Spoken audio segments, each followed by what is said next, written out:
राधे राधे, जय श्री कृष्णा। मैं सीमा सिंह आप सभी धर्म प्रेमियों को सादर प्रणाम करती हूँ। आज मैं आपको कार्तिक मास के 10वें दिन की व्रत कथा सुनाने जा रही हूँ। कार्तिक मास की महिमा का वर्णन तो ब्रह्मा जी भी करने में असमर्थ हैं।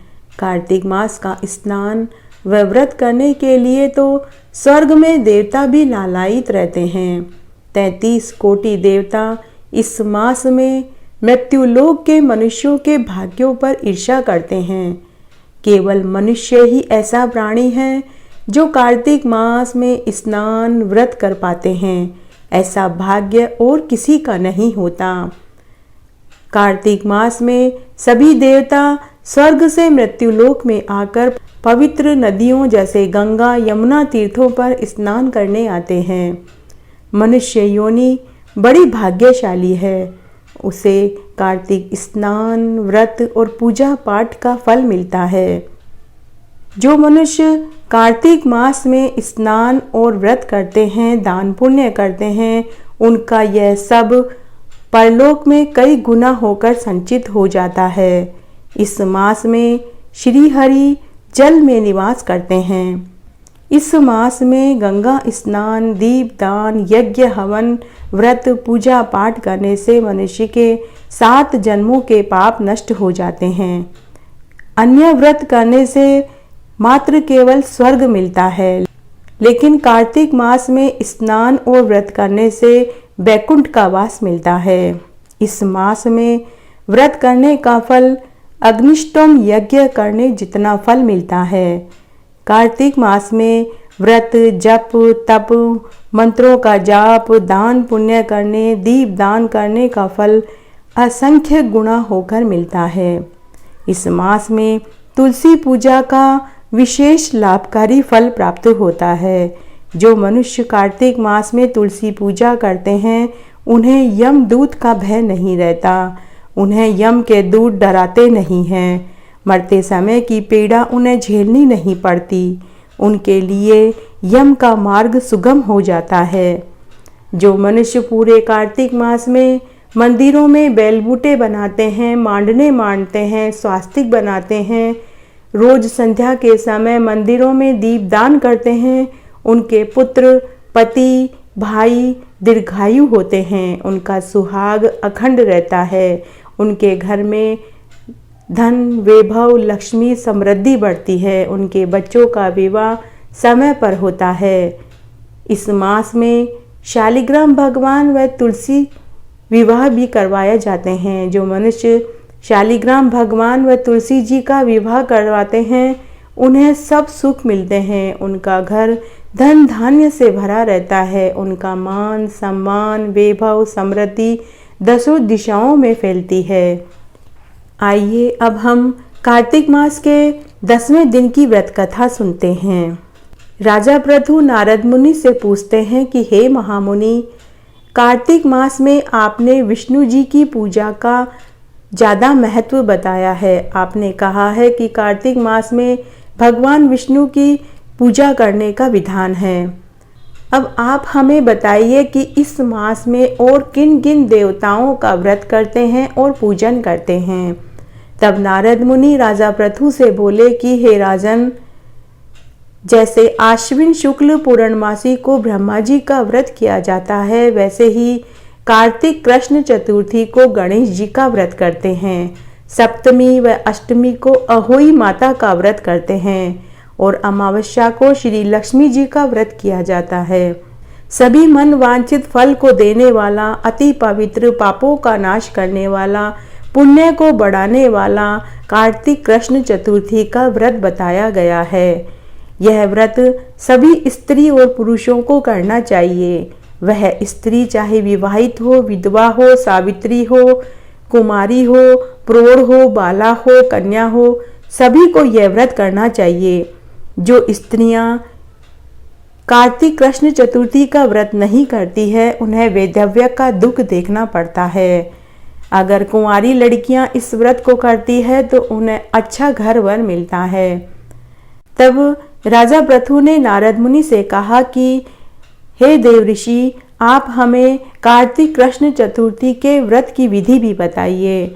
तब नारद मुनि राजा पृथु से कहते हैं कि हे राजन, कार्तिक कृष्ण चतुर्थी का व्रत करने वाले मनुष्य को सुबह ब्रह्म मुहूर्त में उठना चाहिए। स्नान आदि करने के पश्चात व्रत का संकल्प लेना चाहिए।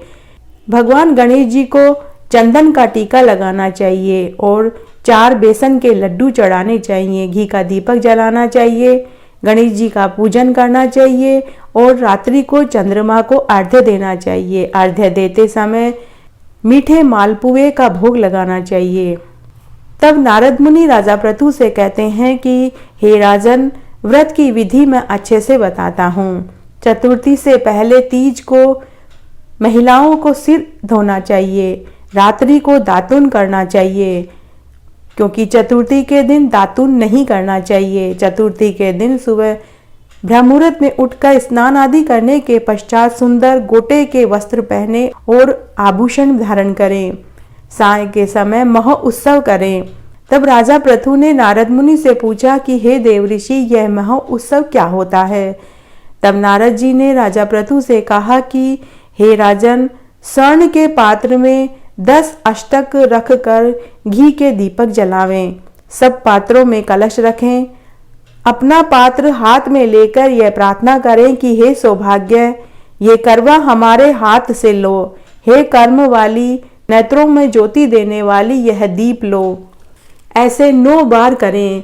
10वें बार कहें कि हे बाले, यह करवा लो, जिससे हम और तुम पर गणेश जी प्रसन्न हो। इस प्रकार 21 बार दक्षिणा सहित करना चाहिए।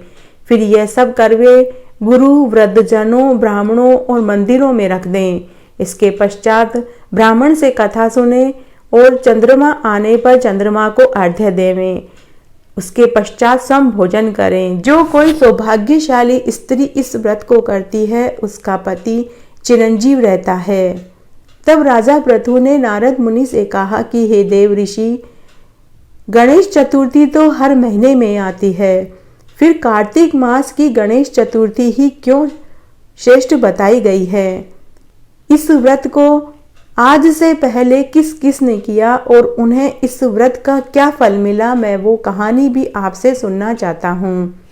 तब नारद मुनि ने राजा पृथु से कहा कि हे राजन, आज से पहले जिसने इस व्रत को करा, मैं उसकी कथा तुम्हें सुनाता हूँ, तुम ध्यान से सुनो। भद्रावतीपुरी में सुधर्मा नाम का एक राजा राज्य करता था। उस राजा के 4 पुत्र और 1 पुत्री थी। उस राजा के चारों पुत्रों का नाम इस प्रकार था: देवहोम, सुशर्मा, जय शर्मा और सुशोभन, और पुत्री का नाम वीरमती था। जब राजा के सभी पुत्र विवाह लायक हुए तो राजा ने अपने सभी पुत्रों का विवाह कर दिया। जब उनकी बेटी विवाह लायक हुई तो राजा ने अपनी बेटी वीरमती का विवाह देवव्रत नाम के एक राजकुमार से कर दिया। राजा के बेटी और जमाई बड़े ही प्रेम से रहते थे। एक दिन बेटी जमाई राजा के यहाँ भोजन करने आए हुए थे। जब वे भोजन करने के लिए बैठे तभी देवव्रत को एक सांप ने काट लिया, जिससे उसकी मृत्यु हो गई। यह देखकर राजा की बेटी वीरमती जोर जोर से रोने और चिल्लाने लगी। तब उसके चारों भाई और माता पिता के ऊपर दुखों का पहाड़ टूट पड़ा। वे उस समय बहुत दुखी और उदास होकर बैठे थे। तभी राजा के महल में पुलस्त्य ऋषि जी आए। राजा ने हाथ जोड़कर उनका स्वागत किया और उनको अपना दुख कह सुनाया और पूछा कि हे महाराज, कौन से पाप कर्म से मेरी कन्या विधवा हो गई है? तब पुलस्त्य ऋषि ने राजा से कहा कि हे राजन, कार्तिक मास में तुम्हारी कन्या ने गणेश चतुर्थी का व्रत नहीं किया। यह उसी पाप का दंड भुगत रही है। तब राजा ने पुलस्त्य ऋषि से कहा कि हे देव ऋषि, आज से पहले इस व्रत को किस किस ने किया, वो मुझे बताइए और उन्हें इस व्रत का क्या फल मिला। तब पुलस्त्य ऋषि राजा से कहने लगे कि हे राजन, एक समय दैत्यों ने देवताओं के ऊपर आक्रमण कर दिया। सभी देवताओं और दैत्यों का युद्ध शुरू हो गया, लेकिन सभी देवताओं से दैत्य भारी हो रहे थे। देवताओं को समझ में नहीं आ रहा था कि वह दैत्यों को किस प्रकार नाश करें।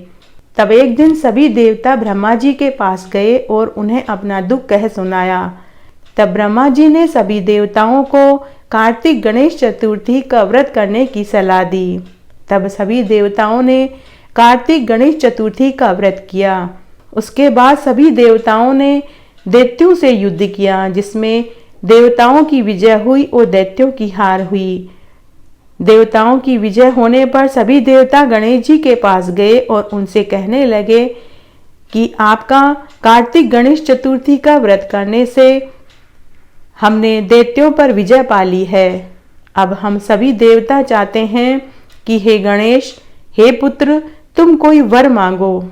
तब गणेश भगवान ने सभी देवताओं से कहा कि अगर आप मुझे वर देना चाहते हैं तो यह वर दीजिए कि कार्तिक कृष्ण चतुर्थी का जो भी स्त्री व्रत करे उसका पति चिरंजीवी हो, उसका सुहाग अखंड हो, और जो इस व्रत को न करे उसे इसका दंड भुगतना पड़े। इसलिए इस व्रत को सभी सुहागिन महिलाओं को करना चाहिए। हे राजन, तुम्हारी कन्या ने इस व्रत को नहीं किया, इसी कारण वह विधवा हुई है। तब राजा ने पुलस्त्य ऋषि से पूछा कि मेरी बेटी का सुहाग उसे वापस कैसे मिलेगा, इसके लिए हमें क्या करना चाहिए। तब पुलस्त्य ऋषि ने राजा से कहा कि हे राजन, यदि तुम्हारी पुत्री कार्तिक मास के गणेश चतुर्थी का व्रत करे तो तुम्हारा जमाई जीवित हो सकता है। ऐसा कहकर पुलस्त्य ऋषि चले गए। तब राजा ने अपने जमाई के शरीर को एक कुंड में तेल भरवा कर रखवा दिया ताकि उसके जमाई का शव सुरक्षित रह सके। फिर 1 साल बाद जब कार्तिक का महीना आया तब राजा रानी और उसकी बेटी ने कार्तिक गणेश चतुर्थी का व्रत किया और कथा सुनी और रात्रि को ब्राह्मणों को दान दिया। इस व्रत के प्रभाव से वीरमती का पति देवव्रत पुनः जीवित हो गया। इसलिए कहते हैं कार्तिक गणेश चतुर्थी का व्रत सभी सौभाग्यशाली स्त्रियों को करना चाहिए। इस व्रत को करने से जिनके संतान नहीं है उन्हें संतान सुख की प्राप्ति होती है, और जिनको संतान है उनकी संतान, उनका पति, उनका भाई दीर्घायु होता है। कार्तिक गणेश चतुर्थी का जो व्रत करते हैं लेकिन कथा नहीं सुनते हैं, उन्हें व्रत का आधा फल मिलता है। इस प्रकार आज मैंने आपको कार्तिक मास के 10वें दिन की व्रत कथा सुनाई। आशा करती हूँ आपको ये जरूर पसंद आएगा। मेरे साथ बने रहने के लिए आपका धन्यवाद। आगे की कथा कहानी के लिए भी आप इसी तरह मेरे साथ बने रहें। धन्यवाद।